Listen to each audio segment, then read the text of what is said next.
the global south says Nigeria is the one who will join the others to lead us. And so I congratulate you that we're having these kinds of discussions that will help us, all of us. These are not things that you leave to the MFA, the Ministry of Foreign Affairs, or the Nigerian Institute of International Affairs. Not because we don't have the capacity, competencies, and skills to do what is necessary, but because all of us need to be fully involved in the most inclusive way to deal with matters that we know and that we don't know.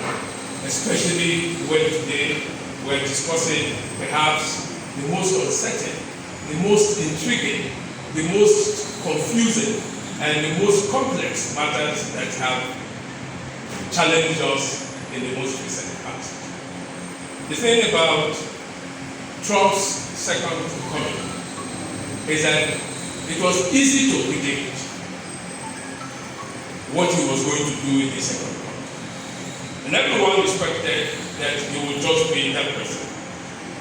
But we didn't know that there was still room to exceed expectations and do things that will shock everyone.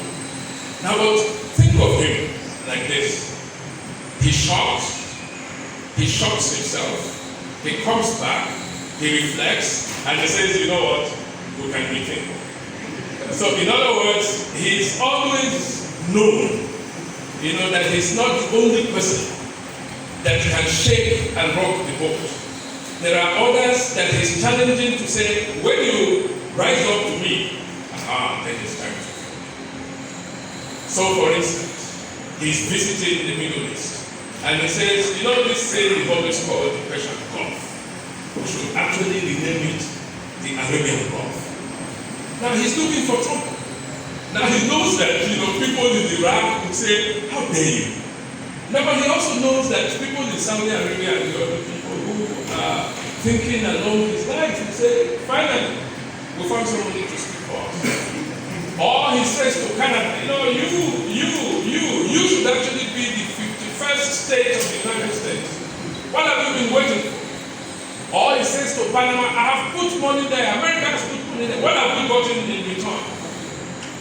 Now, we say the same things to countries like Zimbabwe and South Africa. But we don't talk exactly like Trump, you see. Because we should be saying to Zimbabwe, for all that we have done for you, what have we gotten in return? Now, so maybe I want to suggest to us that the way to begin to look at the second coming of Trump is to look for conceptual lenses and frameworks that will help us.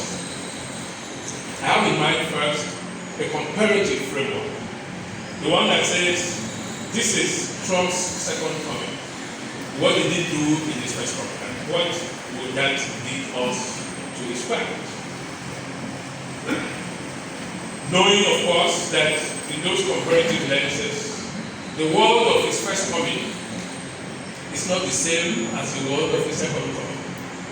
And I can tell you one of the critical differences.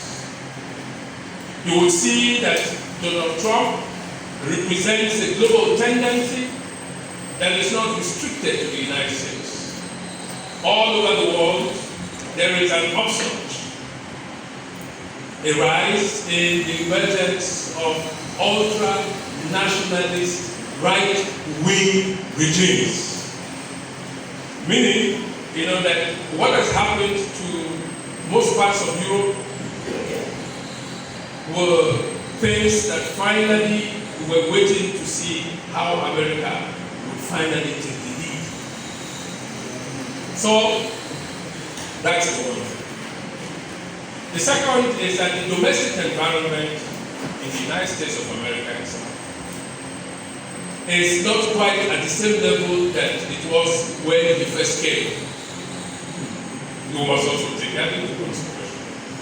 So I'm going to suggest to us that the lenses that would help us to place Donald Trump and his regime in proper perspective must include the one that talks about power as the central element in politics, whether domestically or foreign policy.